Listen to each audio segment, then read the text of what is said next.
shocking legal victory shakes Hollywood to its core as Blake Lively walks free while everyone else scrambles to understand how this even happened. The courtroom was frozen the moment the judge announced the decision. Jaws dropped, phones started buzzing, and gasps echoed through the hallways. No one expected this outcome, not the press, not the fans, not even her closest allies. This wasn't just a win, it was a message, and now everything is different. Alliances are shifting, careers are on the line, and secrets once buried deep are bubbling to the surface. If you thought the drama was over, think again, because this victory might just be the start of something far more dangerous. It all started just after noon when the courtroom filled with tension so thick you could almost hear the silence. Every eye was fixed on Blake Lively as she walked in, head held high like she knew something no one else did. Her lawyer whispered something barely audible, and Blake gave the slightest nod.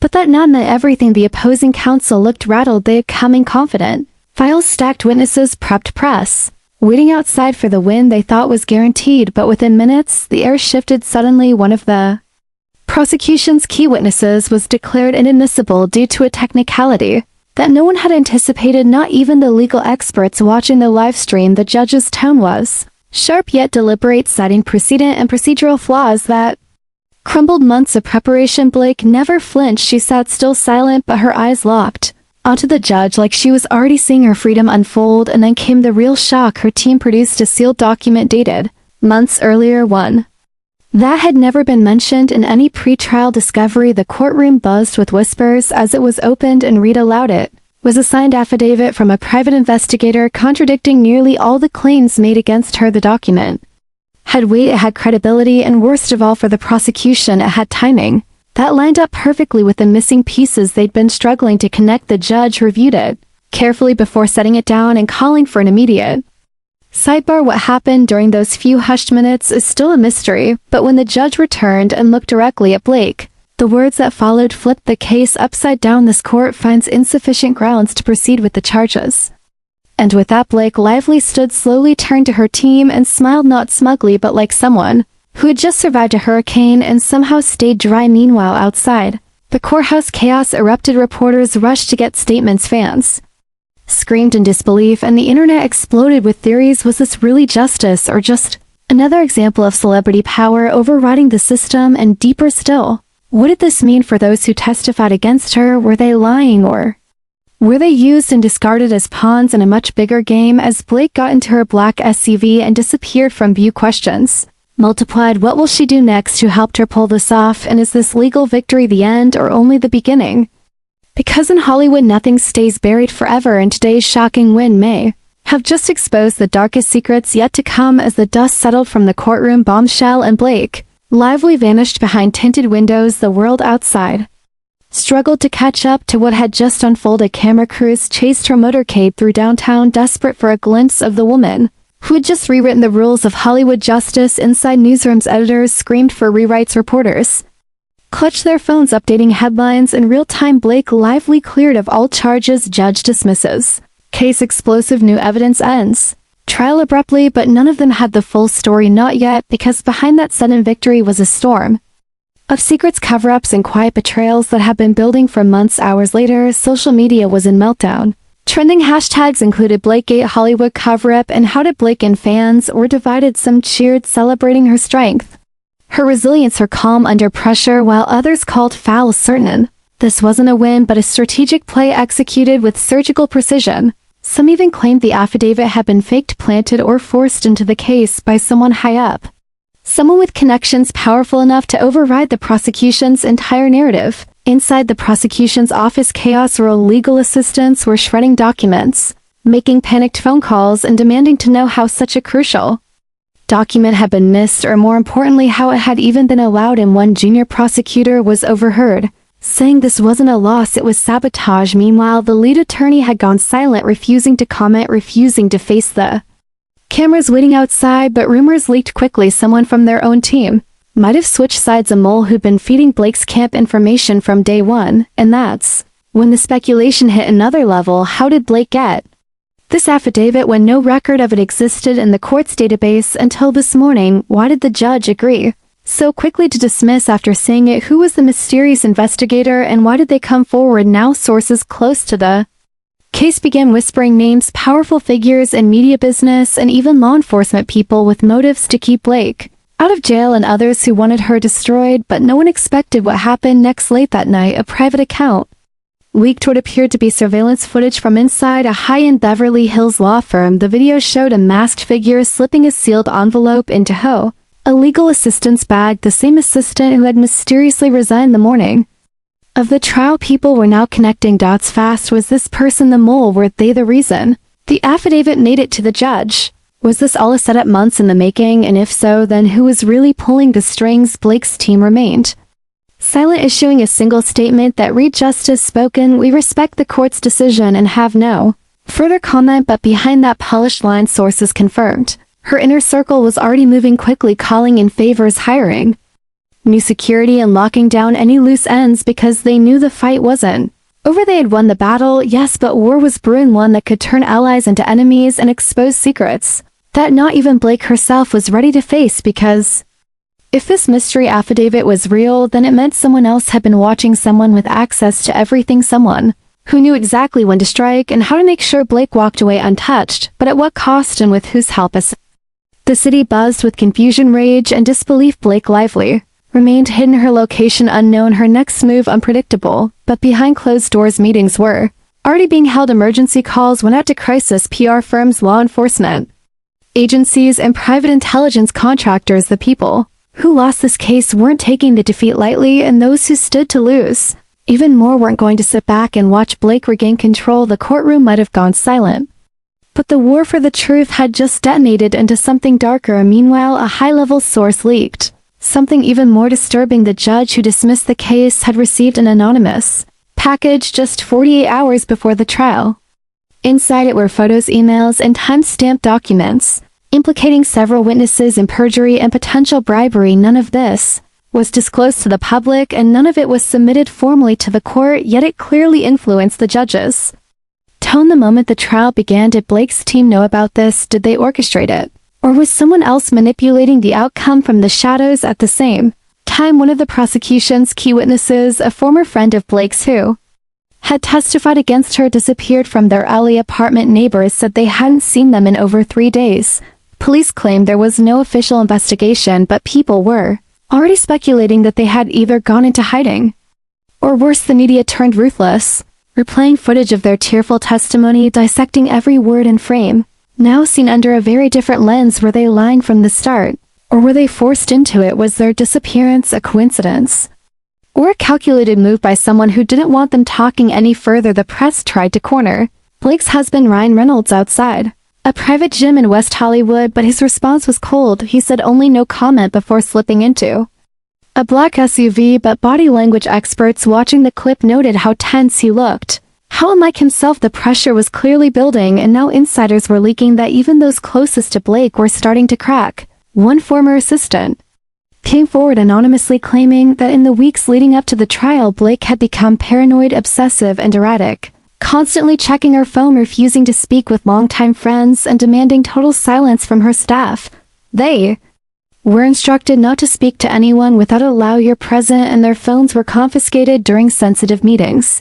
Then the biggest shock of all came from someone completely unexpected, a retired federal investigator who once worked closely with one of Blake's legal advisors broke his silence in a podcast episode recorded just days after the verdict. He claimed he had been approached last year by someone offering him a large sum of money to disappear a file related to a former client of his. That client, he now revealed, was directly connected to the current case and had access to evidence that could completely destroy Blake's credibility forever. He refused the offer, but now says he's terrified that the same people who came to him have resurfaced and are moving more aggressively than ever. This wasn't a clean win. This wasn't a courtroom miracle. It was a chess game played in darkness with pieces no one could see, and now the board had been flipped, and the players were no longer just lawyers and celebrities. They were spies, liars, insiders, and ghosts from the past. The world saw a shocking legal victory, but what they didn't see was the cost of that win, or the invisible war that would now begin. Because every time Blake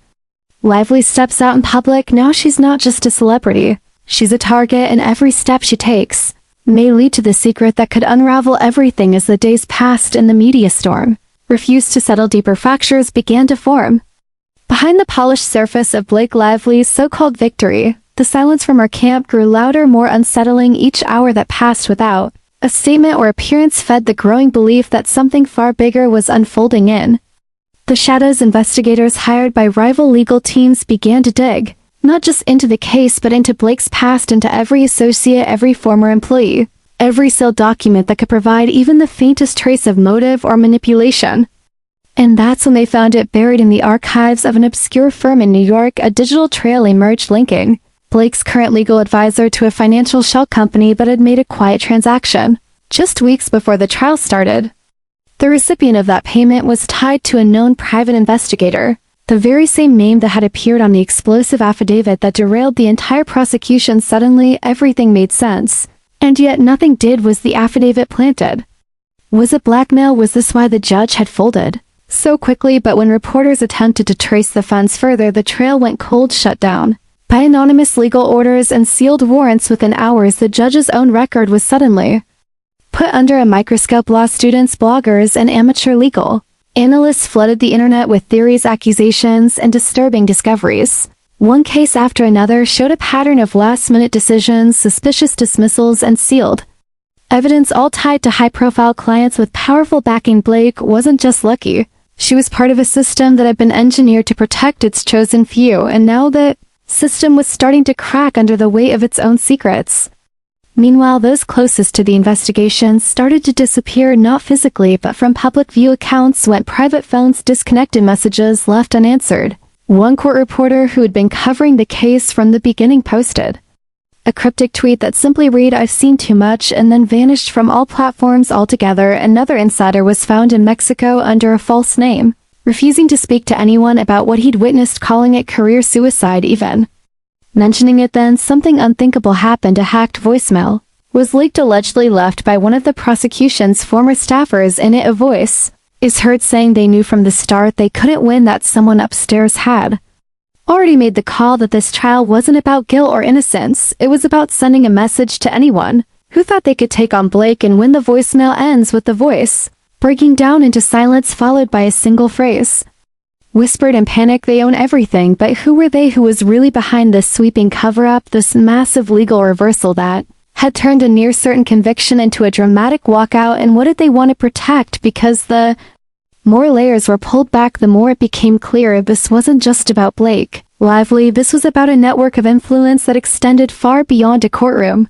beyond Hollywood, and into the very institutions meant to hold people accountable.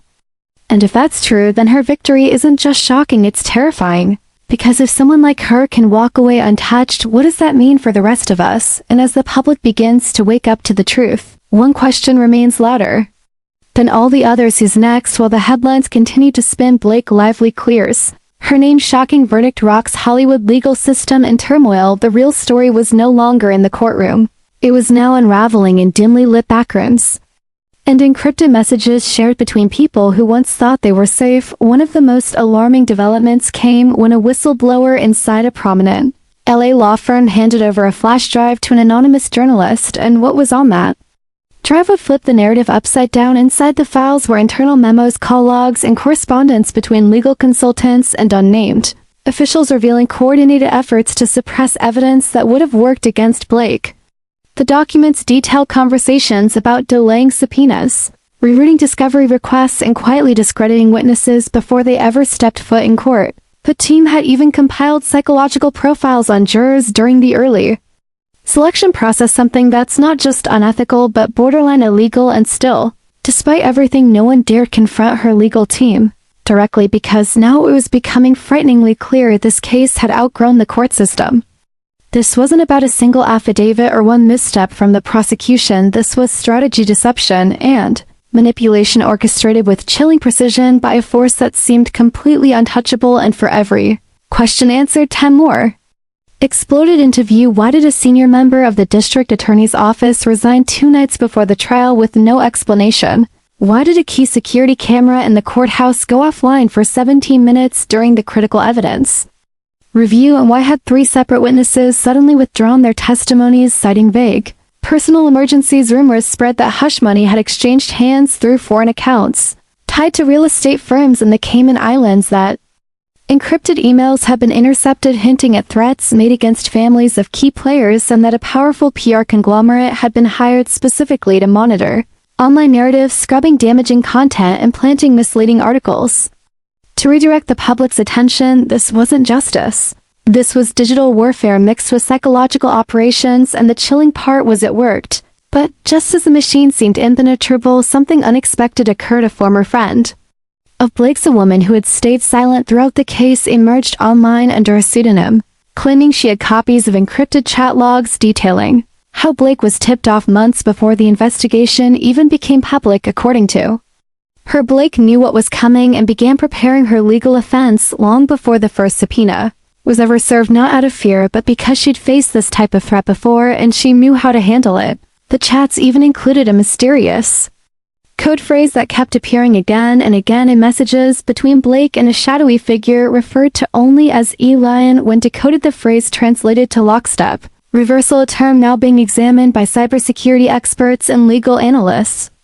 Alike, the public began to split violently into factions, some defending Blake as a survivor of a corrupt smear campaign and others branding her a manipulator cloaked in privilege, willing to burn anyone in her path to stay clean. Celebrities started distancing themselves one by one. Endorsements were paused, TV appearances canceled, even fellow actresses who once sang her praises started to go silent, and those who didn't were dragged mercilessly online for standing beside someone so clearly protected by something far more powerful than fame. And yet Blake remained unseen. No apology, no interview, no staged moment of remorse. Just silence while the world fought over the reality she left behind, because deep down everyone knew this wasn't the end. This was the prelude, and the next chapter wouldn't be written by the courts or the media, but by someone else entirely, someone watching from the shadows. Someone who hadn't forgotten what was taken from them and who now knew exactly how to take everything back. As Blake Lively's silence stretched on and the media cycle became more toxic and frenzied,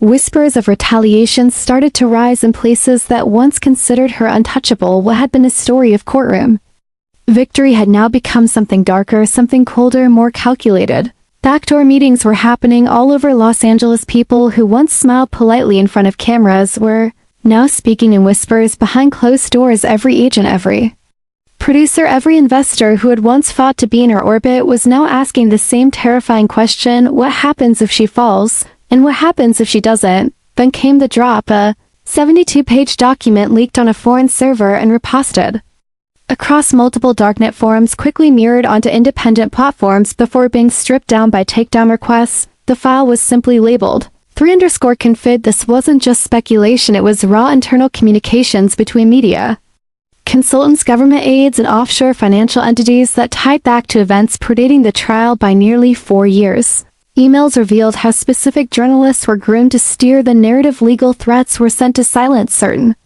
blogs and podcasts, and a list was discovered, a chilling list of people marked as liabilities, each one of them either vanished, discredited, or facing strange legal trouble of their own. The document even included a subsection titled Lively Protocol, which mapped out how to neutralize reputation damage, deflect scrutiny, and fabricate distractions timed to major social events and movie releases. It read like a psychological playbook for public manipulation, but the worst part was it worked every single time. In the end, what began as a shocking legal twist became something far more dangerous than a courtroom drama.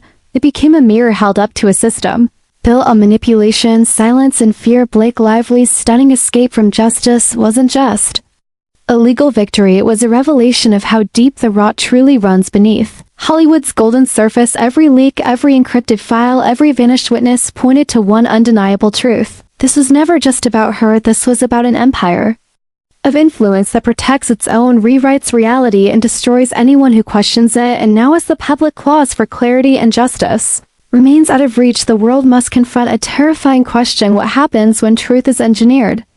When power is untouchable, when silence becomes the ultimate defense? Blake's silence still lingers, not as weakness but as a warning, because she didn't win by proving innocence, she won by showing that, in a world ruled by perception, the one who controls the narrative controls everything. And if that's the future, then this case wasn't a conclusion, it was a beginning. The start of a new era where truth bends to strategy and justice is whatever the powerful say it is.